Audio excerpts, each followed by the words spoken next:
President Trump said this week that he'll consider pardoning the men charged with plotting to kidnap Michigan Governor Gretchen Whitmer. Here's Trump on Wednesday. Question. President, Yeah, go ahead, please. Will you pardon the people who are accused of conspiring to kidnap Michigan Governor Gretchen Whitmer? I'm going to look at it. I will take a look at it. It's been brought to my attention. I did watch the trial. It looked to me like somewhat of a railroad job. I'll be honest with you. It looked to me like some people said some stupid things. You know, they were drinking, and I think they said stupid things. But I'll take a look at that. And a lot of people are asking me that question from both sides, actually. A lot of people think they got railroaded. A lot of people think they got railroaded. And probably some people don't. One more. Go ahead. Yeah. Whitmer responded yesterday to Trump's thoughts on the matter. Here she is. Well, you know, very disappointed that they're even considering it, frankly. You know, when the president was shot at in Pennsylvania, I was one of the first people on either side of the aisle to condemn it. We have to condemn political violence, no matter where it comes from, no matter who it's aimed at. Two men, Adam Fox and Barry Croft Jr., were among those convicted in the plot. Court documents say the plotters were angry about Governor Whitmer's COVID-19 restrictions and planned to take her from her vacation home. There's one aspect in this case that has raised some questions, however. As the New York Times reported in 2022, defense filings show that the FBI deployed at least 12 informants and several undercover agents during the debacle. The defense argued that these undercover informants and agents entrapped Croft and Fox. But a federal appeals court upheld Fox and Croft's convictions earlier this year. The two had claimed the trial judge prevented them from using an entrapment defense. Interesting case, this one, Amber. There was fairly widespread use of informants in this case, as you suggested. I, as a general matter, always think that raises legitimate ethical concerns as well as concerns about the ultimate finding in the trial. In this case, I think that these guys were guilty, as has been upheld on appeal, and I am not at all persuaded by any evidence that I have seen that the actions of informants were the catalyst that got these guys over the line into illegality. And this did come up when they appealed the decision, and a government lawyer in that appeal talked about Mr. Fox saying that he said we need to take our tyrants hostages before he had ever met a government informant. And Barry Croft had been saying the same thing for much longer. So I would argue that although the use of informants is often ethically complicated, there was genuine, these guys were involved in a militia that was doing training exercises and other things. There had been an armed protest in the Michigan state capitol, I believe.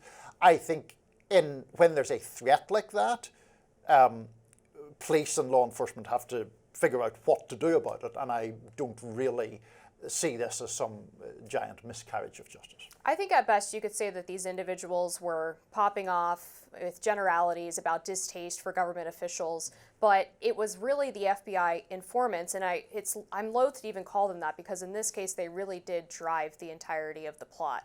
They were the ones who actually gathered these separate individuals together into a group that then they then created a Facebook page for it called the Michigan 3 Percenters and dubbed Adam Fox the new leader of that group. The FBI informants were getting paid tens of thousands of dollars and being encouraged by their handlers to push these people along to the idea of killing or kidnapping specific government officials. So after their initial meeting, which the FBI informants orchestrated, they were the ones who encouraged them to go to that protest at the state capitol. And in fact, when they showed up, it was the FBI handlers who told the police at the Michigan State Capitol to stand down and allow them to go inside to give the impression that they were there to do some kind of armed takeover. Then you fast forward, and in the text messages and in the testimony from the FBI informants during the court trials of these individuals, they admit that they were the ones who first brought up the idea of kidnapping the Michigan governor. At first, all of the other people in the group who were not FBI informants said that they didn't want to do that they didn't like the idea, that they didn't want to hurt anybody, they just wanted a constitutional republic. the FBI informants kept pushing, and apparently it got so distasteful to the members of the group that in August, before the plot was attempted to be carried out, the group started to disband.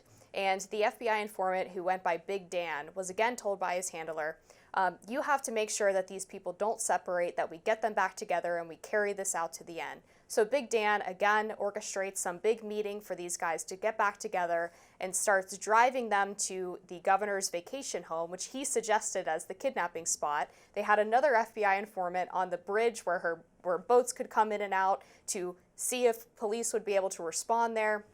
A second FBI informant decides to show the group a video of him carrying out a bombing of a vehicle to prove that he would be able to bomb the bridge to prevent police from getting to the home if some alarm were triggered, and telling them that he had the money to pay for all of the explosives. And it was only after all of that that these individuals were picked up and indicted by the FBI. So I think it's one thing to have an FBI informant sitting in on a group and listening to people and following them as they are engaging in these actions. It's another thing for them to suggest crimes, to drive people, to encourage the planning of a crime. And so the fact that this was almost entirely driven and advanced by the FBI informants is what makes this, I think, reasonable for Trump to consider pardoning them. I think that where we disagree, it seems to me, at the core of the issue is the extent to which you say it was driven by FBI informants.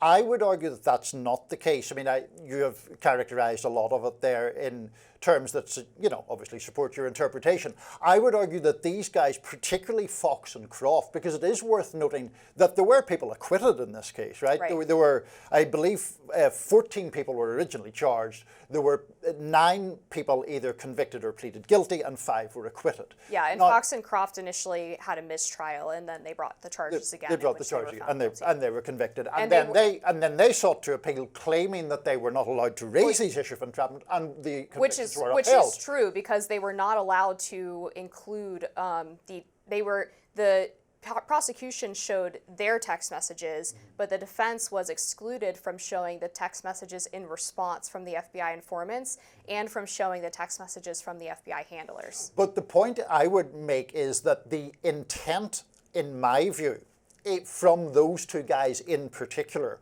was already threatening to Gretchen Whitmer and was already antagonistic to, not just to her policies, but it's not as if these guys are some sort of vaguely dissatisfied right-wing guys who were lured in my opinion, by informants. They had the impulses or the desire to do these things. There was then an argument about to what extent informants, I think you used the phrase, sped the process on or not.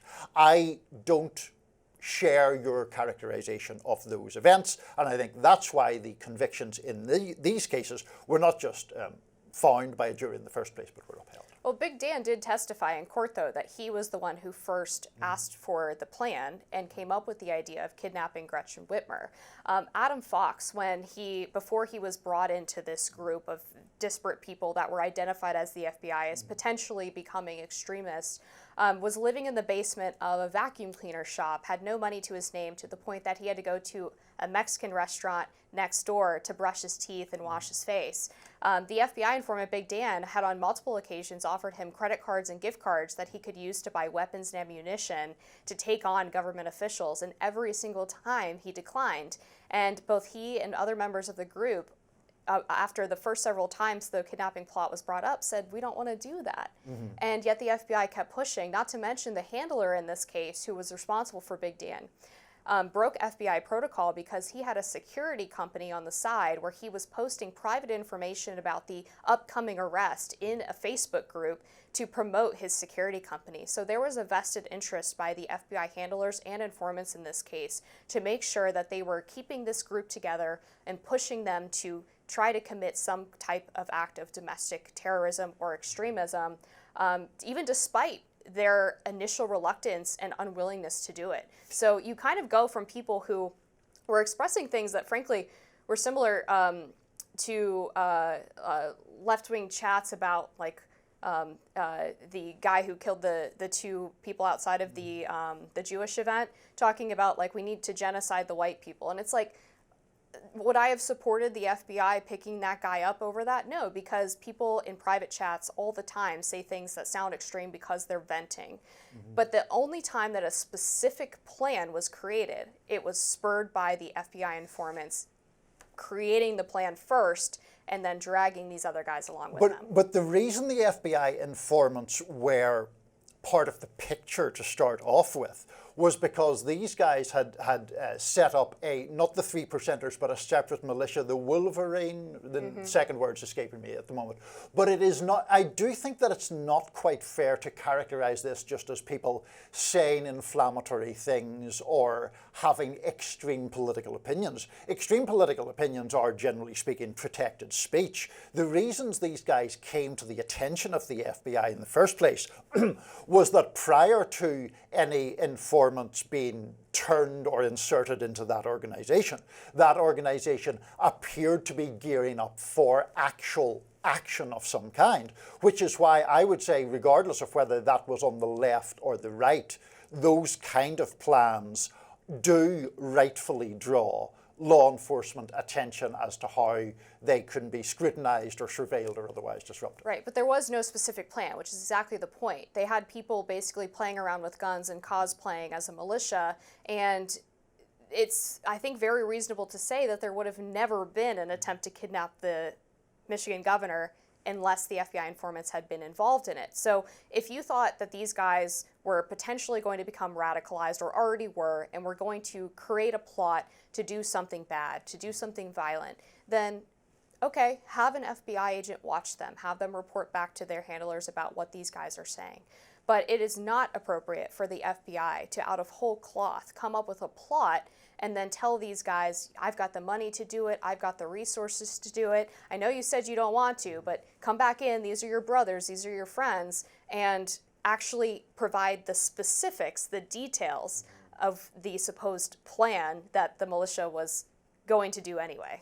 Setting aside that specific debate, which we could continue having about how exactly to characterize their actions, would you not think that the proper remedy, if let's posit that your interpretation is correct, is the remedy not in the courts rather than a presidential pardon then? Well, I mean, ideally, the courts would have found these guys not guilty, but they didn't. But they didn't, right? And so that's what the presidential pardon is for. Is when you think the justice system got it wrong, that's an executive power remedy to fix it. But your argument is that there has been a miscarriage of justice, right? Yes, I think so. And that is something that I think it benefits more from going through the appellate process rather than just having a president come in and going, okay, that's done. I mean, that would be ideal, but it doesn't always work that way, does it, right? Like, you can make the same argument for the people that Joe Biden pardoned for low-level marijuana offenses. You could say, yes, based on the law, those people committed a crime and they are serving sentences that are laid out by federal law, right? But then Joe Biden has the right to say, I think that that law is unjust, and so I'm going to provide them with a pardon. Yes, but we're probably going to have to go here. But Biden's argument there is that the law is unjust. That's separate, it seems to me, from saying the law is valid and those people were wrongfully convicted. You don't understand the distinction? Well, I do, but I think in this case, the miscarriage of justice was the fact that they were not allowed to present certain evidence in their defense on the entrapment point. And that really is the underlying argument as to why these guys were wrongfully convicted, is that they were not able to present the proper defense in order to hold the FBI accountable for what they did. Fair enough. I'll let you have the last word. I appreciate that, as always. FBI Director Kash Patel takes a swipe at James Comey. That's next.